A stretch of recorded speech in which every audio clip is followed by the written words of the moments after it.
Hello everyone, welcome to Naira study hub. आप सब कैसे हैं? आई होप कि आप सभी बहुत अच्छे होंगे और अपनी स्टडी को भी बहुत ही अच्छे से कर रहे होंगे। फ्रेंड्स, मैं नायरा स्वागत करती हूं आप सबका आपके अपने YouTube channel Naira study hub पर।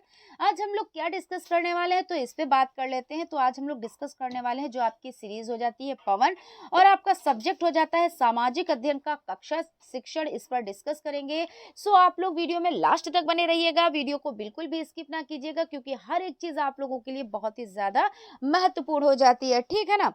तो अगर अभी तक आप लोगों ने चैनल को सब्सक्राइब नहीं किया है तो प्लीज सब्सक्राइब कर लीजिएगा, बेल आइकन को प्रेस कर लीजिएगा और सेशन पसंद आए तो लाइक भी जरूर कीजिएगा। तो चलते हैं, आज की सीरीज का जो फर्स्ट नंबर क्वेश्चन हो जाता है उसको देख लेते हैं।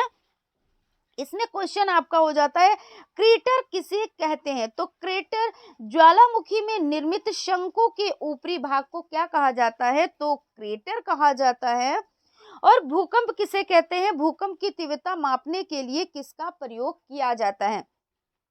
तो भूकंप जब आंतरिक शक्तियों के कारण पृथ्वी की सतह अचानक कंपित होती है तो उसे क्या कहा जाता है? तो भूकंप कहा जाता है। और भूकंप क्या है? तो ये प्राकृतिक आपदा में आता है, लेकिन इसके जिम्मेदार कौन हो जाते हैं? तो मनुष्य भी इसका जिम्मेदार है। और बहुत ही यानी कि कहने का मतलब है कि ये जो आपदा आती है तो कुछ तरीके से मनुष्य जिम्मेदार है। कैसे हो जाता है तो मैं बताती हूँ आप लोगों को कि जैसे भूमि की खुदाई हो रही है, जहाँ पे भाई शॉर्ट शॉर्ट रास्ते निकाले जा रहे हैं, कहाँ से? भूमि की खुदाई करके, है ना।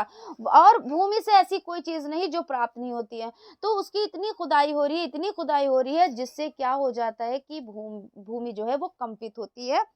अगला यहाँ पे जो पॉइंट हो जाता है, यंत्र कौन सा होता है? तो सिस्मोग्राफ होता है, यानी भूकंप मापी यंत्र इसको कहते हैं। भूकंप की तीव्रता मापी जाती है कि भाई भूकंप अगर आया है, झटके आए हैं तो कितनी तीव्रता से, यानी विनाशक ये भूकंप आया है या इसमें कोई, यानी कि कहते नहीं कि भाई इसमें क्या हुआ है, इसमें ज्यादा नुकसान नहीं हुआ है या बहुत ज्यादा नुकसान हुआ, तो किससे मापा जाता है? तो सिस्मोग्राफ से मापा जाता है।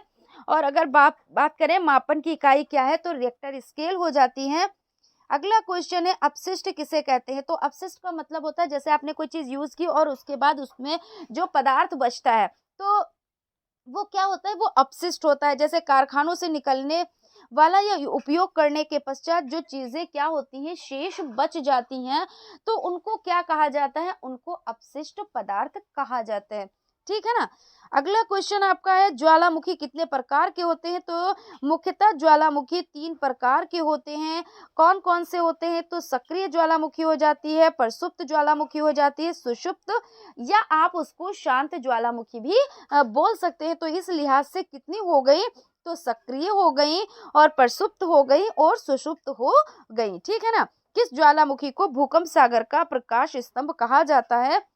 तो माउंट स्ट्राम्बोली को किसको कहा जाता है? तो माउंट स्ट्राबोली को कहा जाता है। और क्या कहा जाता है? तो भूकंप सागर का प्रकाश स्तंभ कहा जाता है। कॉल्डेरा क्या है? तो स्पेनिश भाषा का शब्द जिसका अर्थ है कुड़ाहा। क्या अर्थ है जिसका? कुड़ाहा। और विस्तृत क्रेटर का आकार ही कॉल्डेरा हो जाता है। ज्वालामुखी शंकु किसे कहते हैं? तो ज्वालामुखी का उद्भेदन जब एक छिद्र के सहारे होता है तो उसमें से निकलने वाला पदार्थ मुख के चारों ओर जमा हो जाता है और शंकु रूप धारण कर लेता है। इस प्रकार निर्मित शंकु ज्वालामुखी शंकु कहलाता है। यानी कैसा? शंकु रूप। और शंकु क्या होता है? जैसे आपने जोकर की टोपी देखी है ना, या आप ऐसे बोल लो बर्थडे कैप होती है, बर्थडे की जो टोपी लगाई जाती है तो वो शंकु के आकार की होती है ना। तो उसी तरह से, इस तरह से ऐसे तो होती है ना, तो ये जो ऊपरी हिस्सा हो जाता है। ज्वालामुखी की कितनी मेखलाएं हैं? तो ज्वालामुखी की मेखलाओं की अगर बात की जाए तो 3 मेखलाएं हो जाती हैं। कौन कौन सी हो जाती हैं? तो यहाँ पे है प्रशांत महासागरीय मेखला और यूरेशियाई मध्य महाद्वीपीय मेखला और अटलांटिक महासागरीय मेखला, ये तीनों हो जाती हैं। और भूकंपीय तरंगे कितने प्रकार की होती हैं? तो भूकंपीय तरंगे 3 प्रकार की होती हैं। कौन कौन से होती हैं? तो प्राथमिक तरंगे होती हैं, द्वितीय तरंगे होती हैं और धरातलीय तरंगे हो जाती हैं। कौन कौन सी? तो प्राथमिक तरंगे, द्वितीय तरंगे और धरातलीय तरंगे, ये 3 प्रकार हो जाते हैं। अनुदैर्घ्य तरंग किसे कहते हैं? तो प्राथमिक तरंगों को ही अनुदैर्घ्य तरंग कहा जाता है। अब देखिए क्वेश्चन बन सकता है कि प्राथमिक तरंगे क्या होती हैं, तो जो अनुदैर्घ्य तरंगे हैं वही प्राथमिक तरंगे हो जाएंगी। सिस्मोग्राफ क्या है? भूकंपीय तरंगों का अंकन जिस यंत्र द्वारा किया जाता है उसे क्या कहा जाता है? उसे सिस्मोग्राफ कहा जाता है। ज्वालामुखी क्या है? तो ज्वालामुखी विस्फोट के उपरांत वर्षा हो जाने से निर्मित धूल कण क्या होते हैं? तो इन्हीं को क्या कहा जाएगा? ज्वालामुखी पांख कहा जाता है। बहुत इंपॉर्टेंट क्वेश्चन इस तरह के हो जाते हैं, तो आप लोग ध्यान रखिएगा। अगला क्वेश्चन आपका क्या हो जाता है? वैश्विक भूकंप क्षेत्र को कितने भागों में बांटा जा सकता है? तो वैश्विक भूकंप क्षेत्रों को निम्नलिखित पेटियों में बांटा जा सकता है। कौन कौन सी? तो प्रशांत महासागरीय तटीय पेटी हो जाता है, मध्यवर्ती पेटी हो जाता है, भूकंप शून्य क्षेत्र ये हो जाता है। ठीक है, अगला क्वेश्चन आपका हो जाएगा, देख लेते हैं। अनाच्छादन के अंतर्गत किन दो क्रियाओं को सम्मिलित किया गया है? तो किन दो क्रियाओं को सम्मिलित किया गया है? अनाच्छादन के अंतर्गत दो क्रियाओं को सम्मिलित किया गया है, अपक्षय और अपर्दन। किनको किनको? तो अपक्षय को और अपर्दन को। ये हो जाता है। अपक्षय कितने प्रकार का होता है? तो अपक्षय 3 प्रकार का होता है, भौतिक, रासायनिक एवं जैविक, ये 3 हो जाते हैं। हिमानी किसे कहते हैं? बर्फ के एक गतिशील ढेर को हिमानी कहा जाता है। क्या है? जो बर्फ है उसका जो गति करने वाला यानी गतिशील जो ढेर हो जाता है उसको क्या कहते हैं? उसको हिमानी कहते हैं। और हिमोड़ किसे कहते हैं? तो जब हिमानी चट्टानों को घर्षित कर उसका चूर्ण पर्वत के निचले भागों में जमा कर देता है तो उसे हिमोड़ कहा जाता है। ठीक है, अगला क्वेश्चन आपका हो जाएगा, भाई आप लोग लाइक सब्सक्राइब करते रहें, बहुत ही ज्यादा जरूरी हो जाता है और आप लोगों के लिए इम्पोर्टेंट क्लासेस हैं ये, तो आप लोग बेहतर से बेहतरीन चीज़ों को करें और अच्छे से समझें।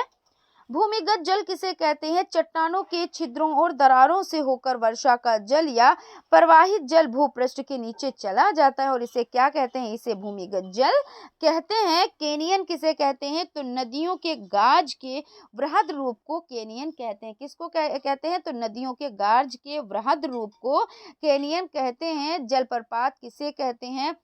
तो जब नदी का जल ऊंचाई से खड़े ढाल के सहारे अधिक वेग से नीचे गिरता है तो इसे जलप्रपात कहते हैं। किसे कहते हैं? जलप्रपात। तो जब नदी का जल क्या हो जाता है? ऊंचाई से खड़े ढाल के सहारे और अधिक वेग से क्या कर रहा है? वो नीचे की तरफ गिर रहा है तो उसे क्या कहेंगे? उसे कहेंगे जलप्रपात। और बरखान किसे कहते हैं? तो चंद्राकार या चापाकार बालू का स्तूप को क्या कहते हैं? यानी स्तूप को क्या कहते हैं? तो बरखान कहते हैं। किसको बरखान कहते हैं? तो चंद्राकार या चापाकार बालू का स्तूप को बरखान कहा जाता है। नदी विसर्प किसे कहते हैं? पर्वतीय भाग से जब नदी नीचे उतरती है तो मैदानी रूप भागों में उसकी गति मंद पड़ जाती है, जिससे नदी का मार्ग घुमावदार हो जाता है और इन टेढ़े मेढ़े मोड़ों को क्या कहा जाता है? इन टेढ़े मेढ़े मोड़ों को ही नदी विसर्प या मियांडर कहा जाता है। ठीक है ना। अगला क्वेश्चन आपका हो जाएगा, वायुमंडल किसे कहते हैं? तो पृथ्वी के चारों ओर हजारों किलोमीटर ऊंचाई तक विस्तृत रंगहीन, गंधहीन, स्वादहीन प्रकृति वाले गैसों के यांत्रिक या भौतिक मिश्रण को वायुमंडल कहा जाता है। क्षोभ मंडल का संक्षिप्त परिचय दीजिए। देखिए मैंने आपको एक ट्रिक बताई थी, छोड़ सब में आया बाहर। तो एक क्षोभ मंडल होती है, समताप मंडल होती है, बहिर्मंडल होती है। तो छोड़ सब में आया, और मध्य मंडल होती है और आयन मंडल होता है। तो ये सभी हो जाते हैं। इसमें पूछा गया है क्षोभ मंडल के बारे में। तो छोड़ यानी क्षोभ मंडल जो सबसे निचली परत होती है, तो इसके बारे में जान लेते हैं। यहाँ से क्या होते हैं? वर्षा, जितने भी मौसमी परिवर्तन जो होते हैं वो इन्हीं में होते हैं, यानी इसी में होते हैं। यह वायुमंडल की सबसे निचली और सघन परत हो जाती है और जिसमें वायुमंडल के समस्त गैसीय द्रव्यमान का 75% पाया जाता है। तो आप लोग इस ट्रिक से याद कर लीजिएगा, छोड़ सब में आया बाहर। और ये आप लोगों के क्वेश्चन यहाँ से भर भर के पूछे जाते हैं और जरूर से जरूर पूछे जाते हैं। मुझे नहीं लगता कोई भी ऐसा एग्जाम है जिसमें इससे रिलेटेड क्वेश्चन ना किए जाएं। ठीक है, चाहे वो आपका डीएलएड हो जाए, चाहे वो आपका सीटेड हो जाए, या प्राइमरी हो जाए, जूनियर हो जाए, पूछा जरूर जाता है। किसी ना किसी कहते नहीं कि बहाने से पूछ लिया जाए, लेकिन पूछा ज़रूर जाएगा। और अगला क्वेश्चन आपका हो जाएगा, वायुमंडल को कितने स्तरों में बांटा गया है? वायुमंडल को 5 स्तरों में बांटा गया है। तो क्षोभ मंडल, समताप मंडल, मध्य मंडल, आयन मंडल और बहिर्मंडल। देखिए, मैंने आपको भी ट्रिक बताई, मैं यहाँ पे लिख देती हूँ। छोड़ सब में आया बाहर, ठीक है ना। तो यहाँ पे आप देख ले, छोड़ से हो गया क्षोभ मंडल, सब से हो गया समताप मंडल, में से हो गया मध्य मंडल, और आया से हो गया आयन मंडल, और और बाहर से हो गया बहिर्मंडल। ये आपका हो जा, ठीक है। अब चलते हैं हम लोग अगले क्वेश्चन की तरफ। क्वेश्चन आपका हो जाता है, वायुमंडल के प्रमुख तत्व क्या हैं? तो वायुमंडल के प्रमुख तत्व देखिए हो जाते हैं, तापमान हो जाता है, वायुदाब, वायुदाब पेटियां, पवन, वायुमंडल की आर्द्रता तथा वर्षा। ये सभी क्या हैं? ये वायुमंडल के प्रमुख तत्व हो जाते हैं। और वायुदाब मापने के यंत्र को क्या कहते हैं? तो वायुदाब मापने के यंत्र को बैरोमीटर कहा जाता है। संघनन यानी संघनन किसे कहते हैं? तो जब वायुमंडल का ताप घटने लगता है तो वो जलवाष्प में परिवर्तित हो जाती है, जिसे संघनन कहते हैं। और वायुदाब का मापन किया जाता है तो मिलीबार में किया जाता है। किसमें किया जाता है वायुदाब का मापन? तो मिलीदाब यानी मिलीबार में किया जाता है। और पृथ्वी पर वायुदाब की कितनी पेटियां पाई जाती हैं? तो पृथ्वी पर वायुदाब की निम्न पेटियां पाई जाती हैं। विषुवतीय या भूमध्य रेखीय निम्न वायुदाब, उपोष्ण उच्च दाब पेटी, और क्या हो जाता है, अध्रुवीय निम्न वायुदाब पेटी या ध्रुवीय उच्च दाब पेटी, ये हो जाएंगी। और अगला क्वेश्चन आपका हो जाएगा, वायुमंडल की आर्द्रता किस यंत्र द्वारा मापी जाती है? तो वायुमंडल की आर्द्रता आपकी मापी जाती है आर्द्रता मापी द्वारा, ये मापी जाती है। वायु दाब या वायुभार किसे कहा जाता है? तो वायुदाब या वायुभार धरातल पर वायुमंडल की समस्त परतों के पड़ने वाले भार को क्या कहा जाता है? तो वायुदाब या वायुभार कहते हैं। पवन किसे कहते हैं? एक स्थान से दूसरे स्थान की ओर गतिशील वायु को ही पवन कहा जाता है। किसे कहा जाता है? कि एक स्थान से दूसरे स्थान की ओर गतिशील वायु को, ठीक है। और क्या हो जाता है, कोरियोलिस बल किसे कहते हैं? तो पृथ्वी के अपनी धुरी पर घूमने के कारण ही हवाओं की दिशा में विक्षेप यानी मुड़ना हो जाता है। और इस परिवर्तनकारी बल को विक्षेप बल या कोरियोलिस बल कहा जाता है। पवनों के प्रकार बताइए। तो पवनों के प्रकार निम्नलिखित हैं। स्थायी अथवा प्रचलित भूमंडलीय पवने, सामयिक या मौसमी अथवा अस्थायी पवने, और स्थानीय पवने, ये आपकी हो जाएंगी। प्रचंड, ये क्वेश्चन आपका हो जाएगा, प्रचंड पचासा तथा चीखता साठा किसे कहते हैं? क्या है क्वेश्चन को पहले समझ लीजिए। प्रचंड पचासा तथा चीखता साठा किसे कहते हैं? तो पछुआ पवन के तीव्र गति से चलने और उसमें उत्पन्न होने वाली ध्वनि के कारण 50 डिग्री दक्षिणी अक्षांश पर प्रचंड पचासा तथा 60 डिग्री दक्षिणी अक्षांश पर चीखता साठा कहा जाता है। किसको एक बार फिर से देख ले। यहाँ पे आपको लग रहा होगा ये क्वेश्चन कैसा है ना, लेकिन आपके सिलेबस का ही है। प्रचंड पचासा तथा चीखता साठा किसे कहते हैं? तो पछुआ पवन के तीव्र गति से चलने और उससे उत्पन्न होने वाली ध्वनि के कारण 50 डिग्री दक्षिणी अक्षांश पर प्रचंड पचासा तथा 60 डिग्री दक्षिणी अक्षांश पर चीखता साठा कहा जाता है। अगला क्वेश्चन आपका हो जाएगा, ट्रेंड विंड्स किसे कहा जाता है? तो ट्रेंड विंड्स आपका हो जाएगा व्यापारिक क्या हो जाएगा, व्यापारिक सनमार्गी पवन को अंग्रेजी में ट्रेंड विंड्स कहा जाता है। किसको? तो ट्रेंड विंड्स क्या है? व्यापारिक सनमार्गी पवन को। और मानसूनी पवन किसे कहते हैं? तो वे पवने जिनकी दिशा में मौसम के अनुसार पूर्ण परिवर्तन आ जाता है, मानसूनी पवन कहलाती हैं। और स्थलीय तथा सागरीय समीर की दिशा में कितना परिवर्तन होता है? इनकी दिशा में 24 घंटे के अंदर 2 बार परिवर्तन होता है। कितना होता है? तो 24 घंटे में 2 बार परिवर्तन होता है। और चक्रवात क्या है? पवनों का ऐसा चक्र जिसमें अंदर की ओर वायुदाब कम और बाहर की ओर अधिक होता है, चक्रवात कहलाता है। विश्व की मुख्य हवाओं का नामोल्लेख कीजिए। तो विश्व की कुछ मुख्य स्थानीय हवाएं हैं, चिनूक हो जाती हैं, फोन, सिरको, बोरा और क्या हो जाता है, बिलजर्ड आदि हो जाती हैं। उष्ण कटिबंधीय चक्रवात किसे कहते हैं? तो कर्क तथा मकर रेखाओं के मध्य उष्ण कटिबंध में उत्पन्न तथा विकसित होने वाले चक्रवातों को उष्ण कटिबंधीय चक्रवात कहते हैं। लहरें किसे कहते हैं? जल की सतह से टकराकर हवाएं उसमें विभिन्न स्थान से उठा देती हैं, जिससे मोड़ों के रूप में जल ऊपर नीचे होता है, इसे लहरें कहते हैं। और ज्वार भाटा किसे कहते हैं? तो सूर्य तथा चंद्रमा की आकर्षक शक्तियों के कारण सागरीय जल के ऊपर उठकर आगे बढ़ने को ज्वार तथा नीचे गिरकर सागर की ओर पीछे लौटने को क्या कहा जाता है? तो भाटा कहा जाता है। महासागरीय धाराएं कितने प्रकार की होती हैं?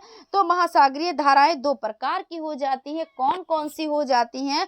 तो गर्म धाराएं और ठंडी धाराएं ये हो जाएंगी। ठीक है ना? तो भाई आप लोग लाइक फटाफट से कर दीजिए, और अगर न्यू है चैनल पे, चैनल को सब्सक्राइब भी ज़रूर कर दीजिए, और हो सके तो अपने कुछ फ्रेंड्स में वीडियो को ज़रूर शेयर करें, जिससे उनको भी बेनिफिट मिल सके। गल्फ स्ट्रीम क्या है? तो गल्फ स्ट्रीम अटलांटिक महासागर की एक प्रमुख गर्म जलधारा हो जाती। क्या है? तो अटलांटिक महासागर की एक प्रमुख गर्म जलधारा हो जाती है। समुद्री जल की प्रमुख गतियाँ कौन सी हैं? तो लहरें, ज्वार भाटा तथा धाराएं समुद्री जल की मुख्य गतियां हो जाएंगी। और किन्हीं तीन महासागरीय धाराओं का नाम उल्लेख कीजिए। तो क्यूरोशिया धारा हो जाएगी, क्यूराइल की धारा हो जाएगी, और लेब्राडोर की ये धाराएं हो जाएंगी। कौन कौन सी? तो क्यूरोशिया धारा, क्यूराइल की धारा और लेब्राडोर की धारा ये हो जाएंगी। संविधान किसे कहते हैं? तो संविधान उन आधारभूत नियमों एवं कानूनों का संग्रह है जिनके आधार पर किसी देश का शासन चलाया जा सकता है, यानी चलाया जाता है। और संविधान सरकार की शक्ति तथा स्रोत हो जाते हैं। और भारतीय संविधान सभा की प्रारूप समिति के अध्यक्ष कौन? तो डॉक्टर भीमराव अंबेडकर जी हो जाएंगे।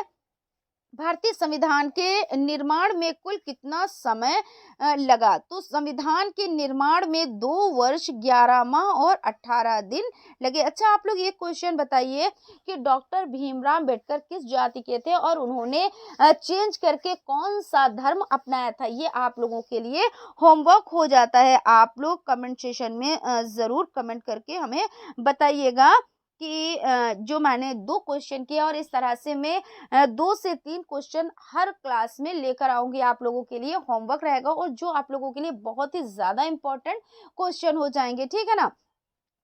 तो फ्रेंड्स, सेशन कैसा लगा? आई होप आप लोगों को सेशन पसंद आया होगा। और अगर सेशन पसंद आया है, सेशन अच्छा लगा है, तो लाइक ज़रूर करें। और अगर अभी तक आप लोगों ने चैनल को सब्सक्राइब नहीं किया तो प्लीज़ सब्सक्राइब कर लीजिएगा, बेल आइकन को प्रेस कर लीजिएगा। ठीक है ना? तो मिलते हैं हम लोग अगले क्लास में। तब तक आप लोग अपनी स्टडी को कंटिन्यू करें और अपना ध्यान भी रखें। Thank you.